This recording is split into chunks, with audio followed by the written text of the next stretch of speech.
ഇതൊരു ചെക്കിംഗ് മീറ്ററാണ്. നമ്മൾ സാധാരണ ചെക്കിങ്ങിന് വേണ്ടി ഉപയോഗിക്കുന്നത് മൾട്ടിമീറ്ററാണ്. പക്ഷേ ഇതുപയോഗിച്ച് നമുക്ക് SMD കമ്പോണൻസ് ഒക്കെ ചെക്ക് ചെയ്യാൻ സാധിക്കും. ഇതിനെ SMD ടെസ്റ്റർ എന്നാണ് പറയാറ്. ഇതിലൊരു സ്ലൈഡിംഗ് ബട്ടൺ ഉണ്ട്. ഇത് മുകളിലേക്ക് ആക്കി കഴിഞ്ഞാൽ നമുക്കിതിൽ വോൾട്ടേജും കാര്യങ്ങളൊക്കെ ചെക്ക് ചെയ്യാൻ സാധിക്കും.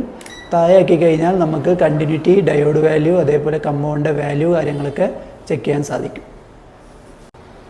പിന്നെ ഇതിൽ നിങ്ങൾക്ക് ഇവിടെ സെലക്ട് ബട്ടൺ കാണുന്നില്ലേ, ഇത് ഓം റേഞ്ചിൽ ഇട്ട് കഴിഞ്ഞാൽ നമുക്ക് ഇവിടെ റെസിസ്റ്ററും കാര്യങ്ങളൊക്കെ ചെക്ക് ചെയ്യാൻ സാധിക്കും.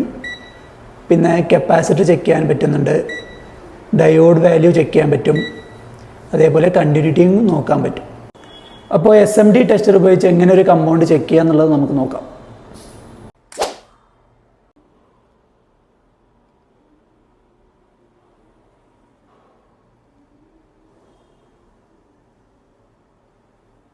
ഇതേപോലത്തെ ഇൻഫോർമേറ്റീവ് വീഡിയോക്ക് വേണ്ടി ഈ പേജ് ഒന്ന് ഫോളോ ചെയ്യുക. താങ്ക്